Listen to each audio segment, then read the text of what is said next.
Good evening, everyone. How are you doing? Fine, thank Yeah, you. Good evening. fine. Good evening, ma. Hi, Sister Minaku. So good to see you. You're Thank you so much, dear. exactly on time. Thank you. Omoye, I'm so excited to see you. Sister Sandra, hi. Thank you all for joining. So today we are going to be trashing our third topic, which is child sexual abuse. Our guest speaker for today is Madam Chinyere Eyoh, whom is going to join us soon. I've told us that she is an expert on this topic. She is someone that I respect so much. I worked with her for almost 10 years together in the Child Protection Network in Abuja. And it was an amazing time of, rescuing children from, abuse, neglect, child labor, and so on. And we want her today to talk about child sexual abuse, from the perspective of being a parent. We want parents today to learn about how we can protect our children and prevent abuse from happening. We want her to also talk to us about how we can respond if a child around us has been abused sexually. Who do we call? Where do we go to? Who do we talk to? This will be the discourse for today. Once again, you're all welcome to Trashing Tough Parenting Topics, brought to you by Parenting 360, an initiative of OSC's Youth Initiative, which is the NGO that I founded by the grace of God. My name is Ruth Haruna, and some people call me Coach Ruchina. So I'm so excited, y'all, because I can see my mama is in the house. Guys, she's such a beautiful woman. I mean, when I pin her to this screen, you guys are going to see how pretty she is. But the good thing is that she is beautiful inside out. She is a child of God and a daughter of God, and she loves the work she does. She has been doing this work for a couple of years. And today I tell you, her organization is receiving support from the EU, from UN Women, you just name it. So many embassies are coming to say, Madam Eyoh, can you take these dollars and euros and protect Nigerian children? Oh my God, she's amazing. And I believe strongly that we are going to learn so much from her. I have personally learned so much from her. So today I'm introducing to you Madam Chinyere Eyoh. She is married and she has three beautiful girls. They are all teenagers and they are not just well behaved, they are beginning to walk in the footsteps of their mother. Guys, this is Madam Chinyere Eyoh. She is the Executive Director of Sexual Offenses Awareness and Response, which is SOA Initiative for short. This is an organization that works to address child sexual abuse and provide support for survivors. She works with her team to ensure that they address this child sexual abuse, which is a menace in Nigeria.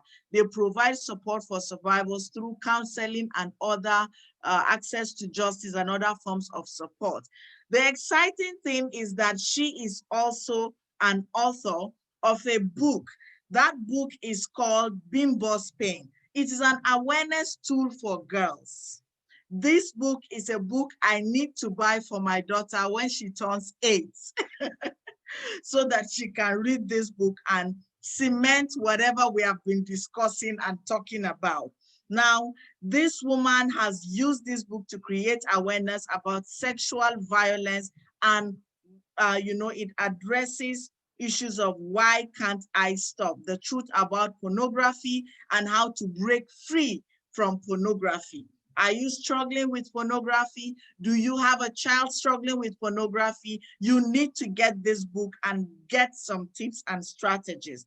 Chinyere is also a teen mentor working with teenagers for over 20 years. Oh my God. Yes, I knew that. She works with Foursquare Church and she is their teenage pastor. She is a proud mother of 3 teenagers and 1 preteen and a loving wife of 1 man. 1 man, guys. So don't get any ideas.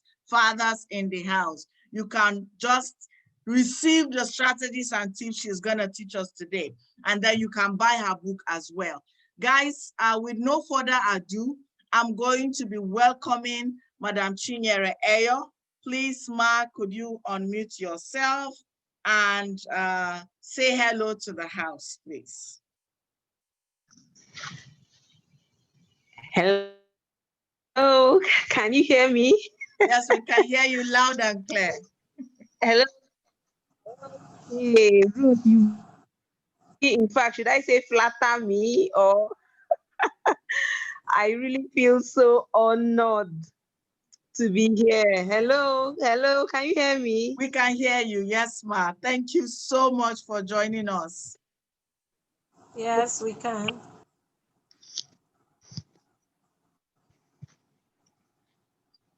Okay, so thank you so much, Ma. If you can hear me, I'm going to just dive in because like I always say, all the speakers we have on the Triple T series are very, very busy people. So we just like to go straight to the topic. Okay, so like we're discussing child sexual abuse today. Hello, Madam Eyoh, are you with us? Can you hear me, Ma? Okay, I'm sure she's gonna join us soon. So basically today, she's going to be talking to us about sexual abuse. And the first question we're going to be talking about, the first question she is going to be addressing is, how can parents protect their children, okay? How can parents protect their children? There are a lot of questions. There may be a lot of online pedophiles. There may be other adults within the church or the worship areas or the schools or public places where children are exposed. How can I, as a parent, protect my child from child sexual abuse? So you can go ahead and start by defining what child sexual abuse is and maybe giving us some awareness about the statistics. What is the statistics? What's the nature of this child abuse in Nigeria? How much of it is happening? And are children talking or not? And why are children not talking? So that parents can be aware of what is actually going on. Welcome back, Mrs. Chinyere. You're welcome. Please go ahead. Yes. Thank you so much, Ruth. I really feel honored. Anytime I'm invited to talk about this issue of sexual abuse, especially of children, I feel, so excited and, just take advantage of that opportunity because, hey, people, this menace is with us. It is around us and it is ravaging our children. Statistics, the Violence Against Children survey, which was carried out in 2014 and actually launched in 2015, tells us that out of every 4 girls, 1 girl will be sexually abused before age 18. And out of every 10 boys, 1 will be raped. In other words, 1 in 4 girls and 1 in 10 boys will be sexually abused before the age of 18. Now, as of 2014, the Violence Against Children survey places the number of children being sexually abused at 9 million a year. Now, personally, I think that is it's really an understatement because we know how it works here in Nigeria, where there is a huge culture of silence around the issue of sexual abuse. So, in other words, a girl is abused or a boy is abused, we find out that most often our experience on the field is that the children will be hushed up. The family will try to cover it up, tell the girl or the boy to man up, not to talk about it because probably, the belief that the girl probably will not get married, it's a shame to the family. And so in order to protect the family name, there's a lot of silence going on. And because of this silence, you find out that we are not even getting as much reports and disclosures of sexual abuse of children as it is. But be that as it may, as silent as people are, if I should say so, they were still able to find to come up with the figures of 1 in 4 and 1 in 10. There's also that myth that boys are not abused. So we know, yes, that girls are more vulnerable, but in our practice, we are seeing even more boys being abused presently. So if there's a mother out there listening to me, whether you're a mother of a child or of a girl or a mother of a boy, it's no sexual abuse is no longer a factor of whether it's you have a girl or a boy. The issue is that you need to be aware, you need to be present, you need to be to understand the signs to look out for, and to be deliberate about protecting your children.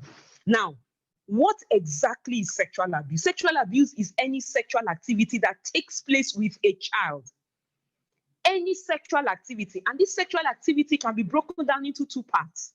The first is sexual activity that takes place with physical touch. In other words, the perpetrator makes contact with the child. Now, this includes touching the child's private parts, the genitals, the vagina for the girl, the penis for the boy, the breasts for the girl, the buttocks, and all the private parts, of the child. So touching the child, and I will often tell parents, even over clothing. So it doesn't matter whether the child was wearing a dress or whether the child is naked, because it's actually sexualizing that child when you touch the child, on their body parts. Also, when you ask that child or make that child touch another, be it a child or another adult, touch that child in private parts, because we've had, sometimes it's not about the touching the child, but it's about making the child also touch another person. Or when you use objects, the objects could be bottles, could be candle, could be whatever. It could actually also be private parts, of the perpetrator. When take for instance, there was a case that came to us of a baby, a 15-month-old baby, that the mother was, and unfortunately, the belief that you need to be in the house 24/7 with your child in order to prevent sexual abuse, it's actually also a fallacy. It's a myth, because you could be present with your child in the house without knowing what to look for, and your child is still vulnerable. So this case of this 15-year-old baby I was telling us about, where the mother is a stay-at-home mom taking care of the children, her first child, and they were well off. They had this gate man, and every time the mother is trying to, how it is, trying to juggle taking care of the children, cleaning the house, and this gate man will come over and say, madam, please, let me help you take care of Pikin. And this woman will give the child over to the gate man, and after a while, this child just started getting sick.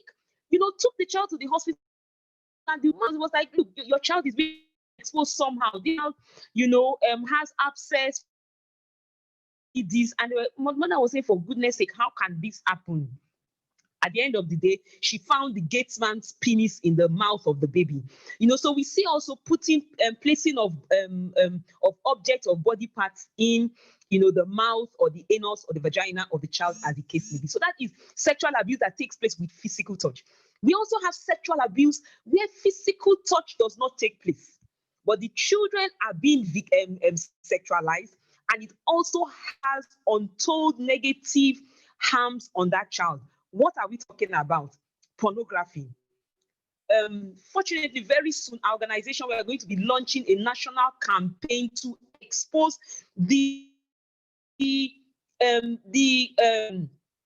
public health harms of pornography, because this is a silent link to the sexual abuse of children and people generally. But let me suffice it to say that when you show a child pornography, when you make a child participate in pornography, probably take pictures of a child, in sexual poses, or wear a child sexual clothes and take a child pictures in that attire, or you make a child listen to sexual activity or watch sexual activity, like in the case of pornography, or you make a child, or you expose yourself, nakedness, an adult walks around exposing their nakedness to the child, or takes delight in watching a child's nakedness. So all of this, we see that the perpetrator doesn't actually make contact with the child, but the child is also said to have been sexually abused and also exposed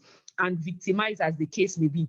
Parents, hear me. It's important for us to know. I'm sure we've all come to recognize that sexual abuse is not about the stranger out there. A research was carried out, and out of 100 children that were sexually abused, it was discovered that 50% of children who are abused by people who are related to them by blood. 50 out of 100, 5 out of 10 children are sexually abused by people related to them by blood. We are talking here of fathers, and we are seeing more of that. We are talking here of brothers, talking here of uncles, we are talking of aunties, we are talking of cousins. 40%, 40 out of 100, 4 out of 10 are sexually abused by people not related to them by blood, but have access to the children. People that are known by the children, and listen to this, are also known by their parents and caregivers. We need to understand that people who abuse children, they are not stupid, they are not idiots, they are not people that don't know what they are doing. They calculate in order to carry out whatever it is they are doing. So they often do, there's a term we use, they groom the child, but they also groom the parents. What do we mean by grooming?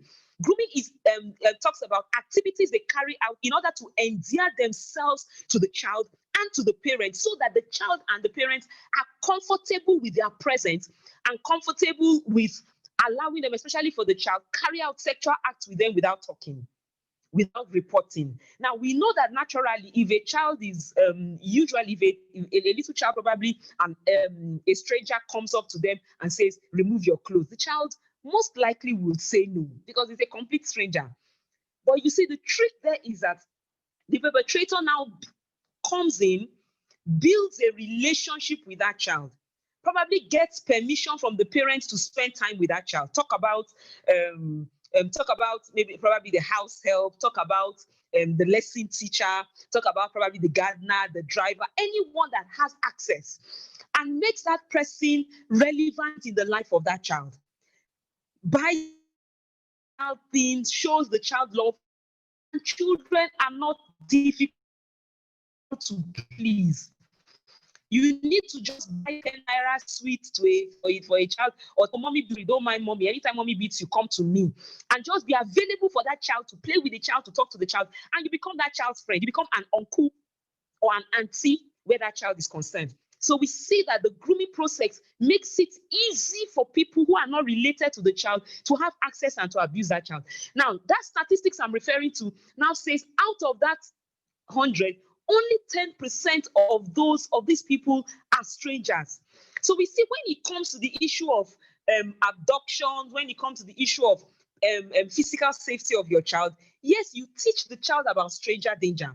But when it comes to the issue of sexual abuse of children, it's important, mothers and fathers, it's important that we are aware that it is the people that our children are exposed to on a constant basis that have a relationship with you and your children that will be able to sexually abuse them. Now, so what do you do?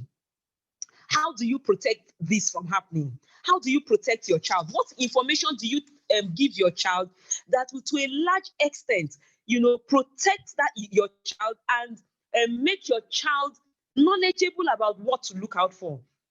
There are 5 things we need to tell our children. The first thing we need to do in protecting our children is talking to them. We need to recreate that relationship where you are the go-to person with information. What are the 5 things we need to talk to our children about? What are the 5 things, we need to, the 5 dispositions we need to have? First is we need to talk to our children about the different types of touch. The good touch, the bad touch, and the confusing touch. Yes, I know that my brother in Lagos, talked about how, every part of the child can be used as a starting point to groom the child. for abuse. And understand where he's coming from. But it's also important for us to clearly teach our children about their private parts and their public parts. So that's the first thing.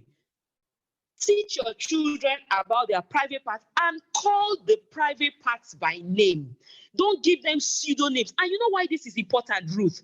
Because with giving your children the names of their body parts, private or public as the case may be, you're arming them with vocabulary to explain to you when any case of sexual abuse or unwanted touch comes up.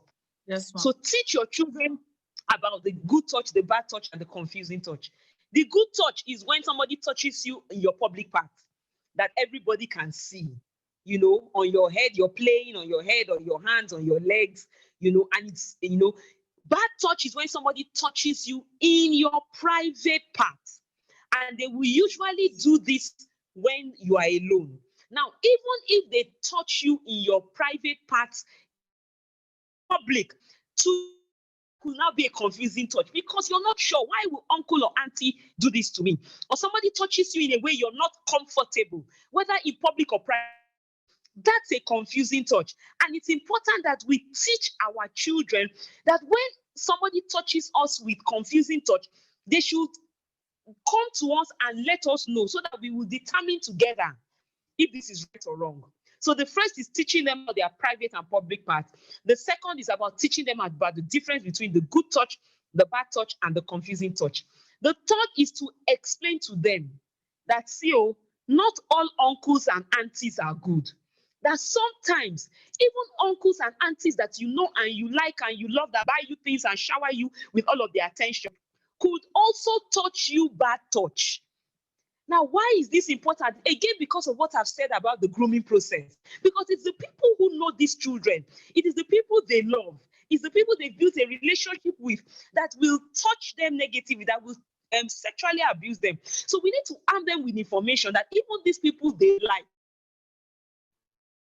these people that they are happy with, could also touch them, in their private part. And so when this happens, the next thing is, look, whenever you are touched in your private parts, bad touch, come talk to us. Help them recognize that you will never shout at them or scold them when they are touched, but they need to talk to you. Let them know that it's okay to talk to you, that it is never your fault when you are sexually abused. So that's number one. Talk to them, talk, seize the moment, talk to them. The next thing we need to do in preventing and protecting our children is watch for the signs, because there are always signs. Yes, ma'am. There are always signs. Yeah. One sign to look out for instance, is when your child has newer, older friends that is constantly, around them or giving them things. Now, we are not saying everybody around them who is older or who is being nice to them is a sexual abuser. But the times we are in are such that we cannot leave anything to chance. Mothers, fathers, brothers, sisters in the Lord, we need to be involved in the lives of our children. You need to know who our friends are. Any name keeps coming up, you need to know who that person is. You need to be involved. Are they beginning to have interest in sexual issues and use of sexual language above their knowledge, above their age, inappropriate conversations, inappropriate words? Let me give you an example. I was doing a training for a school, their teacher teaching them about signs to look out for and all of that. And I mentioned this particular topic, this particular issue. And one of the teachers just broke down and started crying. And we tried to calm her down, and she said, madam, that this thing you're saying just happened a few days ago. That she, in their house, they are believers, they are Christians, and her children, while they were all playing with each other, started mentioned a word in that they don't use in the house. It's not part of the vocabulary used in the house. It was a vulgar sexual word. And she picked it up. She didn't wave it aside like some others would do. And she insisted that they tell her where they learned this from. Do you know what this woman found out? That whenever these children come back from school, there was a neighbor's house help that would gather the children and start touching them, playing with them, and making them touch themselves, in their sexual parts and all of that. So it's important. We need to be aware. We need to be, so watch out for the signs, watch out for the words that they use, watch out for the vocabulary, for the friends, watch out for behavioral changes, mood swings, watch out for behaviors with people that they are normally okay with. Somebody comes to your house, or an uncle or an auntie that they're usually okay with, all of a sudden, go and meet your uncle. They don't want to meet. And instead of finding out why, you get embarrassed that your child is making him or herself make you look bad, that they are not greeting on. That should not be your primary concern, because you know your child. So you want to find out, why is my child not comfortable around this uncle or auntie anymore? Online safety is also another thing. Never give out your information, because we have had some children who have been vulnerable, to online predators these days, especially with the constant use of the internet. They need to be online savvy. So please, let's be careful. I can't really talk about everything because of the time that we have now, but the times we are in are times when build a relationship with your child. Be at alert to watch out, for the signs, and seize the moment, talk to them, build a relationship with them, and we trust and believe God that it will be well. Wow. This is amazing. Mama, thank you so much. So you have gone ahead to define for us what child sexual abuse is. You have given us examples. You have told us the things we need to do to make sure that we protect our children so that this does not happen. Now, we want to quickly touch on the things that we will do in the event that the unfortunate happens. For example, like you gave that neighbor's house help that was gathering children together and touching them. What should that mother do? Now I have received the bad news that my daughter or my son has been violated sexually, whether exposed to pornography or made to go naked, or objects inserted in the vagina or anus, or there was a tongue, in the mouth of the child, or a penis in the mouth of the child, with all the examples you gave. What should a parent do? What are the practical steps that the parents need to take? And what are those various areas that the parents need to look out for and ensure that help is provided to the child, to help the child bounce back to normalcy and get themselves again? Okay. Thank you very much. Let me start by talking about what parents should not do before I talk about what should be done. Very good. What we should, I think first it starts, we need to understand that when it comes to the sexual abuse of a child, we need to see that child as the victim, as the one who has been violated, and not as the one who committed a wrong.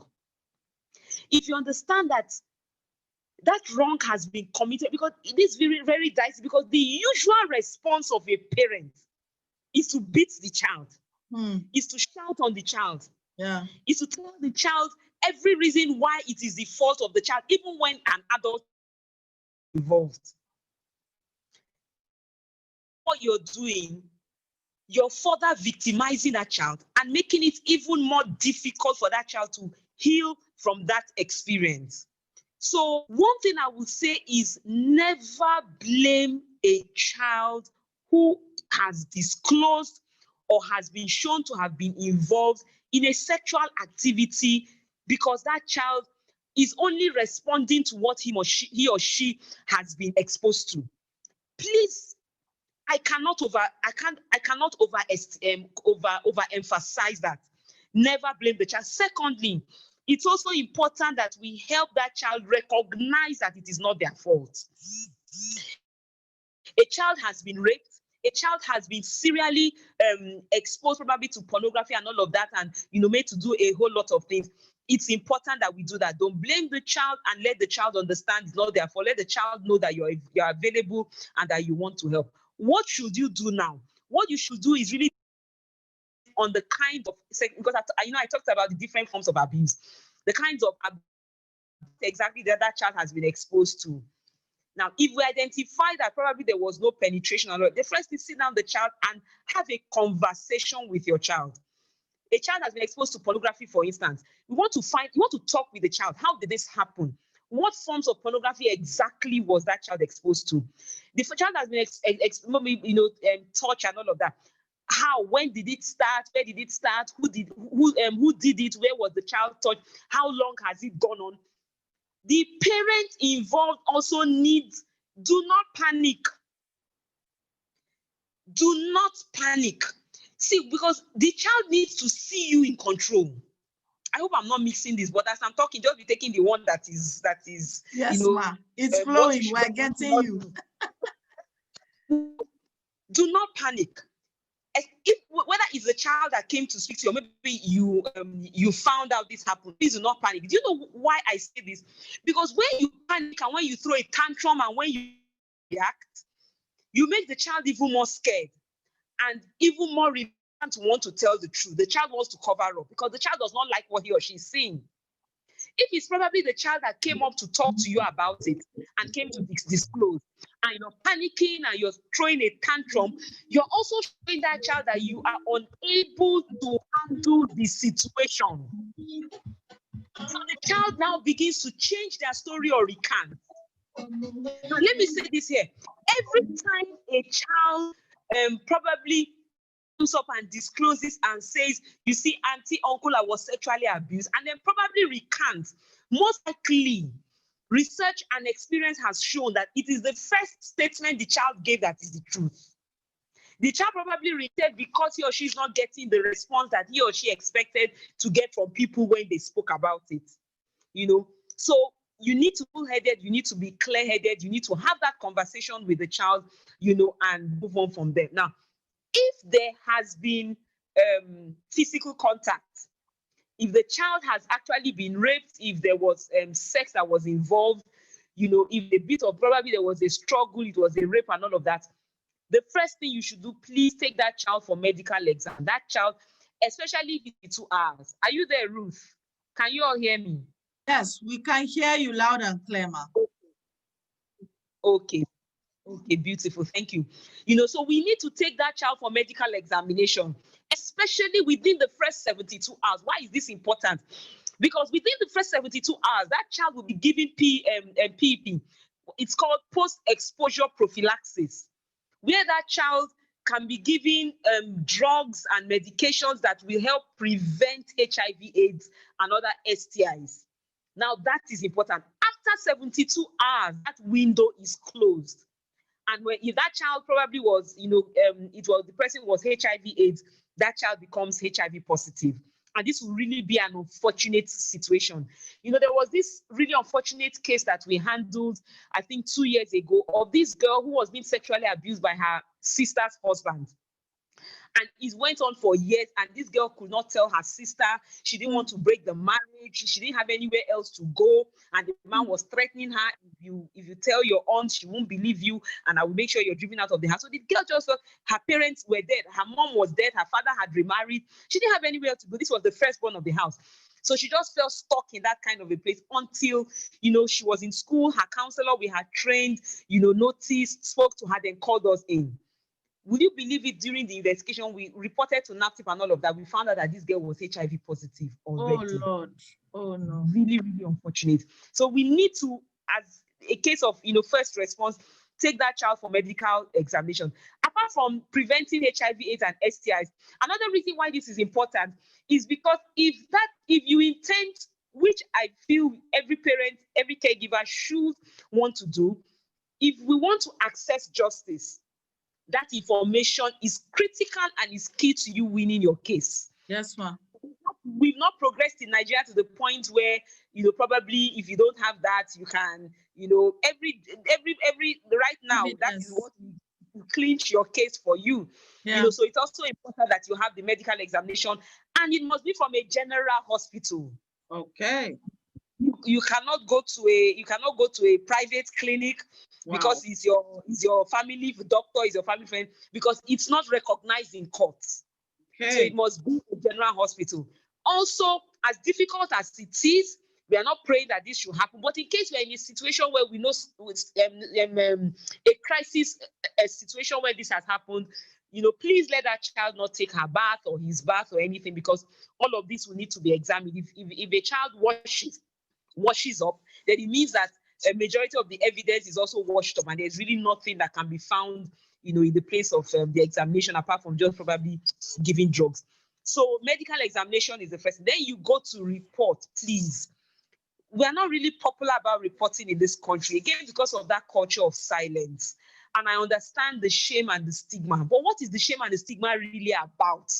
It's about family name. It's about protecting the child so that she will marry, so that people will not look down on her. But see, there are people that are coming out. There are people who have been abused, who have been raped, and they are going out and they are fulfilling purpose. And we need to understand, especially for us as children of God, there is nothing that happens that the Lord cannot use.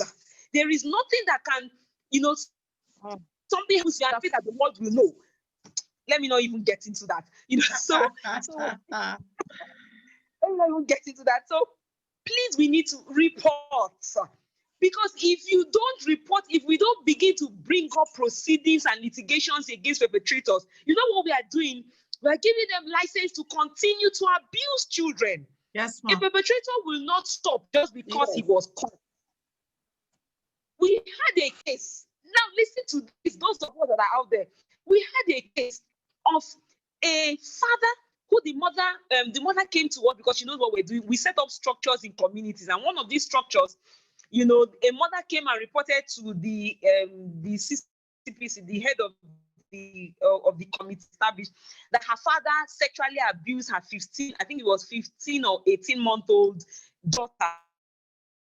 And the community rose and they took this man to the police station and all of. Do you know what happened when the station? 2 years earlier, let me shock you. 2 years earlier, this man had been brought in by his wife for having raped her daughter. Wow.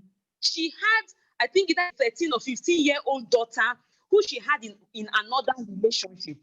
So they got married now, and before they had their own child, he raped her daughter. She took to the police, but after, because of begging, now your husband, how you go report your husband? She withdrew this case. It is devil. It will not happen again. 2 years later, he now did the same thing to his own daughter, biological daughter. Oh my God. Oh, so Lord. You see, that goes to show that when we allow these perpetrators go away scot-free, we are just giving them the license to continue to abuse. Sometimes they don't even stop abusing that child because if you have done your worst, you have reported, they didn't believe you. Because sometimes there are some parents, and I don't know how this will happen, that a mother will say her daughter is lying. But we've had that several times over and over again. So please let us begin to report. And where do you report? You can report to the police. We usually prefer working with NAPTIP, National Agency for the Prohibition of Trafficking in Persons. And we do that because I don't know how many of us know about the VAP Act, the Violence Against Persons Prohibition Act. It was passed in 2015.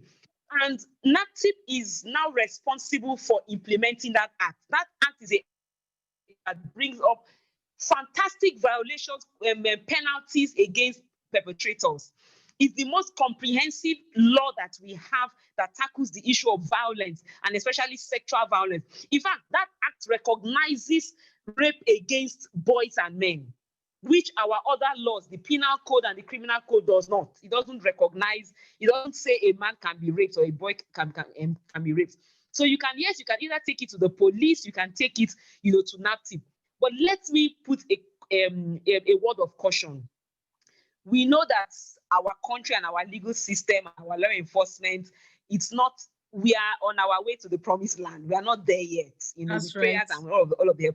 So we must be willing to be dogged. As an organization that has been on this for going 10 years now, we know the struggles we face, not to talk of a single individual. There are so many lacunas here and there, but you need to be dogged, you need to be consistent. What can you do to help your case? You can get in touch with NGOs. That there are so many NGOs that are around now who can help you bring the clout and help you bring the wisdom and just help bring the support to navigate the justice system, so that, even though it may take time, but you just need to hang in there. There's a case we reported in 2017. I went to court. We are still on it now, and Wow. 2020. So just a note of caution. But you see, we have to keep at it, or else these perpetrators will keep getting away. That's right. What else is needed? So we've done the medical, we've done the legal and the justice. What else is needed? We need to begin to focus on the survival. Because so many times in our quest for justice, so many times in our quest to put all of this behind us, we forget that that child, that individual has gone through a traumatic experience, an experience that has the capacity of changing, and usually does change the life of that survivor, sometimes forever. It has various consequences, physical consequences, psychological consequences. It has consequences in relationship with others. Some people grow up and they cannot build intimacy again with friends, with family, and with spouses because of incidents that happened in their past. There are some people that take up to deviancy, take up to different ways to try to cope. And you see, this happens because attention was not given to that person when the incident happened. So please, a must that we are beginning to advocate now is for counseling and support for children and survivors of sexual violence. They need to access professional counseling. They need to access, at best, counseling with a lay counselor or a coach or a mentor, just an opportunity for them to speak out, to talk, and to have sessions where they're able to do some of the effects that they have. So many times we tell them to bottle it up and tell them, okay, so it happened last week, it happened last year, it happened 2 years ago, forget it and move on. It's not that easy. So we need to help our survivors access counseling and support so that they will they can grow and fulfill all that God planned for them. In all of this, in all of the support, it's important that they get support from their families. You have to be a support. As bad as the trauma of sexual violence is on children, there are various factors that determine whether how bad that incident will affect the child. One is how young it happened, how young the child was when it happened. The younger the child was, the more difficult, the more effect it has, on that person. Secondly is how frequently it happened and who the perpetrator was. The closer the relationship between the child and the perpetrator, the more difficult, the more traumatic the experience is. Because it's like betrayal of trust. It's like a whole lot of things going on in the mind of that child. What did I do to daddy? Why did daddy do this? Why did uncle, who used to be so kind, who used to be so nice to me, how would he do this? So the effect is more traumatic than if it's a complete stranger. But it doesn't mean that the child doesn't face trauma. I'm just talking about the gravity. Now, one other major reason or one other major factor that determines whether the child, how the child heals, is the support that child gets when that child discloses. If that child is given that support, made to recognize it's not your fault, we believe you, we love you, we are here for you, you just give that child space to express and to just shower that child with love. There's a whole tendency that child will be able to make it through that traumatic experience. And the child told, why did you go there? Why did you wear this? Why didn't you talk on time? Why did you? A whole lot of victim blame. You find out that the child just tries to bottle up and walk on, and then things, really will not be the same anymore for that child. But I think it's our responsibility to rise up. We need to rise up for our children. A lot of lives are being broken. A lot of lives are being shattered, because of this ill. And I can't even begin to talk about the negative effects, that this has on children and way into their adult life. And it really affects everything about them. Your ability to be productive, your ability, how you think about yourself, what you're able to do, what you're able to pursue, even believing that God loves you becomes a challenge for the person who has been abused, because the thoughts in their mind is, okay, so why would a loving God do this to me? So it has so many ramifications, and we need to arise as a country, as families, and as people who are concerned about the future, of our children.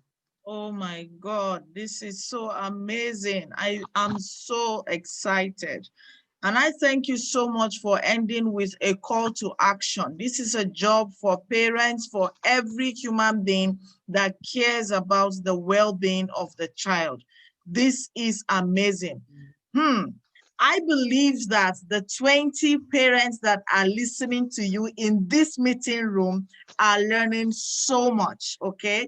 And please, if you have any question, type it in the chat. I will read it to Mrs. Eyoh so that she can address your question. But before we start the question and response session, I want to ask you if you would please share your story of hope with us.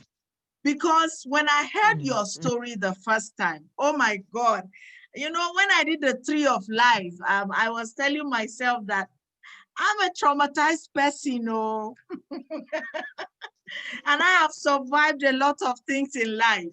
I mean, but when I heard your story and where your passion comes from, I knew that there are people that have been through so much in life and God is using them for great work. Please share your story of hope with us so that it can give hope to any parent watching or listening to this message today to know that there is hope for survivors. Yeah. Thank you so much, Ruth. I often like saying, or I've taken up the adage, for myself that I'm a woman helped of God. I'm a woman graced by God.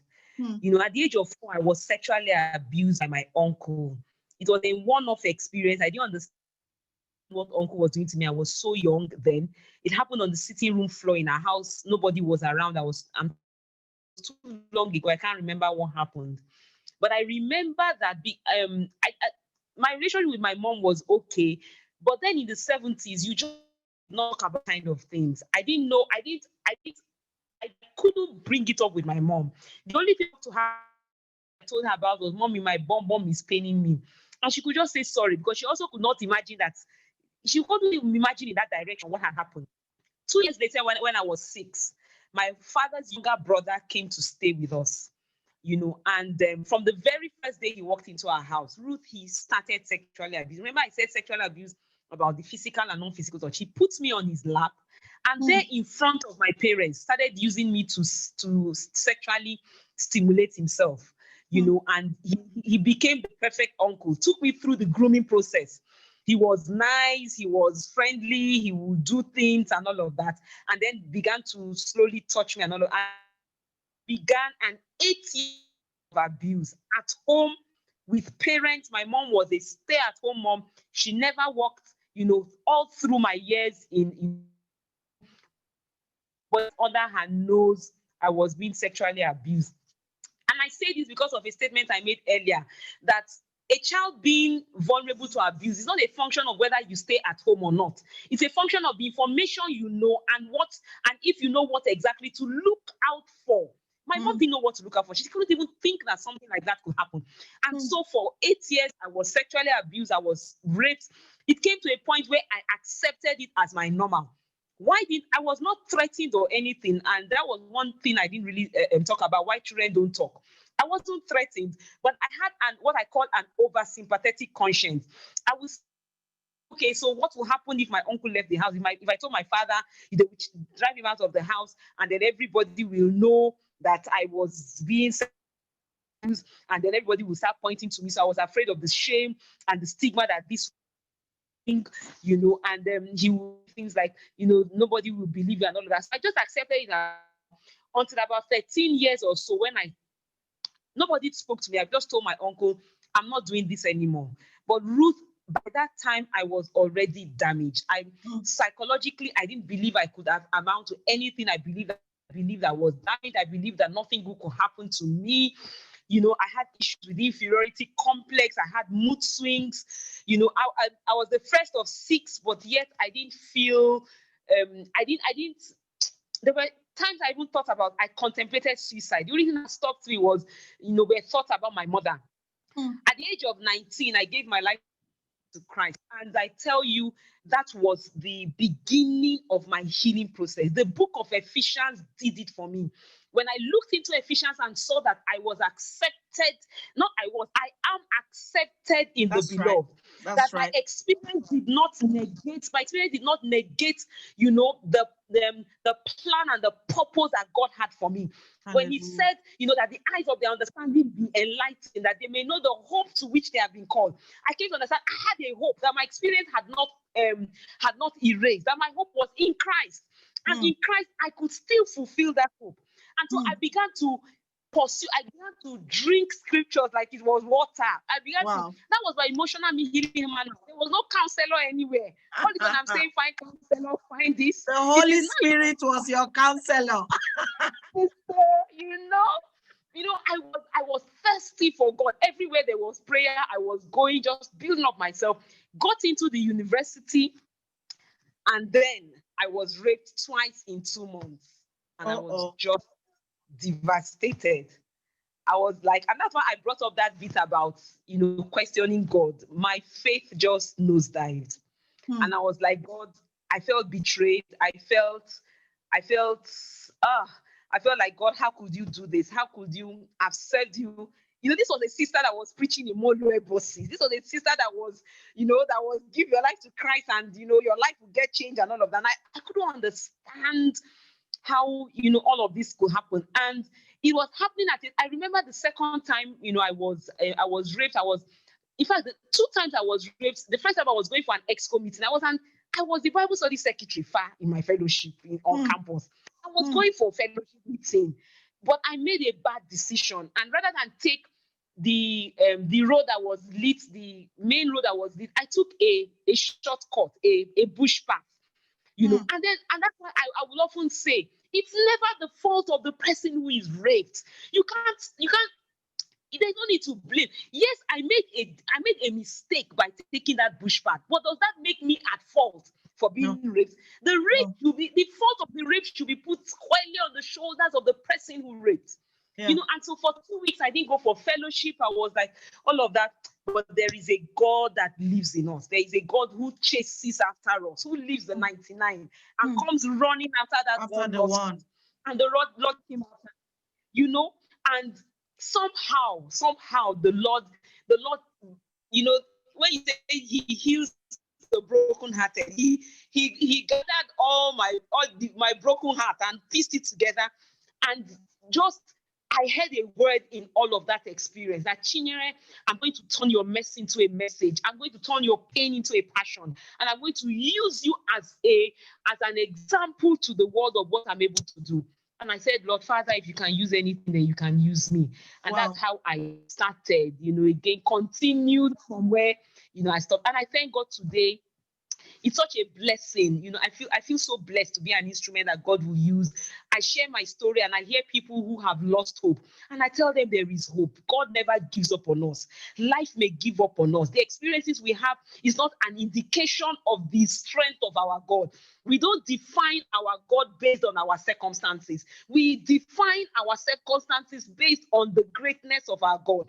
That irrespective of what we have been through, what we are going through, our God is the El Shaddai, the God who is more than enough, more than sufficient. With a God who can meet us in our darkest places, lift us from the guttermost to the uttermost. There is absolutely nothing important. And I stand as an example. I stand as a witness, as somebody who at a point was thinking of taking her life. And today I am giving hope to other children, other mothers, other people out there. That if Chinyere, despite her experience, can make it, there is hope. There is for hope. a tree at the scent of water, roof, it will bud again. So let us just keep focused, connected to that water, and surely will bud again. So I thank God for my story. I thank God for where I am. I'm not ashamed of what happened to me. My today came out of my yesterday. I have nothing to be ashamed of. Rather, I thank God for what He has taken and used, my testimony to do in the lives of people. Amazing. And once again, thank you for this platform. Oh, amazing. This is so good. This is so good. Thank you so much, Madam Chinyere Eyoh, the Executive Director and Founder of SOA Initiative. We have been so blessed by your story, by the knowledge and inspiration God has given to you. May God continue to empower you and strengthen you and lift you high as you continue to save Nigerian children. And we pray that this menace will end in Nigeria, that children will no longer suffer as a result of carelessness of parents and even ignorance of parents, or even the lack of systems to protect children adequately. Now, I want to call on parents in the house. If you have any questions, there is a question here that says, please, what are those trauma management tips that can be said or given to a sexually abused lady? So what is that trauma management tip? So I think this question is more about what can I do to help myself before I get to a professional counselor so that I don't commit suicide, for instance, if I find myself having suicidal thoughts. What do I do if I have unfortunately been raped? Madam Eyoh, please. Okay. Yeah, thank you. So this really a mind thing. You have to start by talking to yourself, and even if you can't get across to a professional counselor, I know we don't have such structures here around in the country. You could start by talking to your pastor, you could talk to a friend, identify somebody who you can talk to. One thing you should not do is bottle up. We are so used to bottling up feelings and keeping it all there. Look for somebody you can talk to. It's okay to grieve because you've actually lost something. You've lost a part of you, probably that you cannot get that part of you, but you feel lost, you feel you've lost, so find somebody you can talk to. Find somebody who can understand, find a friend, find a pastor, find a mentor, find somebody out there you can talk to. Then, as I said, it's okay to grieve, it's okay to cry. Then lastly, if you're a child of God, I will turn you to where I found help. I didn't have any of the structures that I'm talking about right now, but I had, and it may sound like a cliche, but I turned to God. Really, that was all I had then. God is someone you can talk to, someone you can cry with, someone you can be real with. I turned to scripture. I turned to Him basically. Yes, and I turned to people. So that in the immediate, that was what I did. So turned to God, spoke to Him, turned to scripture. I also used books. I think right now, in the age that we are in, we are even really more favored because the internet abounds with materials, whether it is in reading or audio or video. We have that, during my time. So you can, turn to YouTube, turn to the internet, and search for issues around the topics that you're dealing with. But let's not leave out the God factor. It's so important. It's what makes every other thing, all come together. So that's what I would say. Then what you now walk through the process. The Holy Spirit, honestly, let's not underestimate what He can and He will do with us. Amazing. This is so good. Thank you so much. I think this brings us to the end of this session on Triple T. Thank you so much, Madam Eyoh. We are so humbled to have hosted you on this great topic, and we believe that the work you're doing is going places. God will keep taking you to higher grounds. Thank you so much. All the fathers and mothers, members of the Parenting 360 group, powered by OYI, we want to thank you all for attending, and we hope to see you next week, Saturday, when we'll be talking about pornography. This topic was slightly touched today, and we're going to dive into that next week with Praise for Wowe, with the help of God. Thank you very much, Madam, and we hope to see you soon. Thank you all. Please, you can now unmute yourselves and say hi. Thank you. Hi. Everyone. Thank you, Madam Chinyere. We are so grateful. This is so impactful. Thank you. May God be with you. Thank you. Thank you. We Thank you bless so God for the much. lesson we learned. Thank you. Well done. Thank you all. Okay, so have a beautiful day. Thank you, everyone. Enjoy your weekend, and we're gonna see you next week, Saturday. Have a lovely time. Thank you all. Bye. Bye. Thank you. Bye. Thank you so Bye. much. Thank you, Mama. Thanks for coming on. Thank you, everyone. So Hi, good to see you Michaela. all. Hi, Thank you. Mickey. Hi, Nani. Hello, Hi, Ruth. Mickey. Mami Duro. Hi, Yeah. Hey, guys. My Mickey. husband is in the house. Mickey is saying hi. Hi, Michaela. How are Bye. Hi, you? Yinka. Hi, Dara. I see you. Tamina, Toyosi, Kola. Hi, babe. Good to see you. Sister Amina, thank Hello, you, Michaela. Thank everyone. you. See you guys next Welcome. week. See you next week. Bye. Bye. Going. Yeah, Zoe is in the sitting room.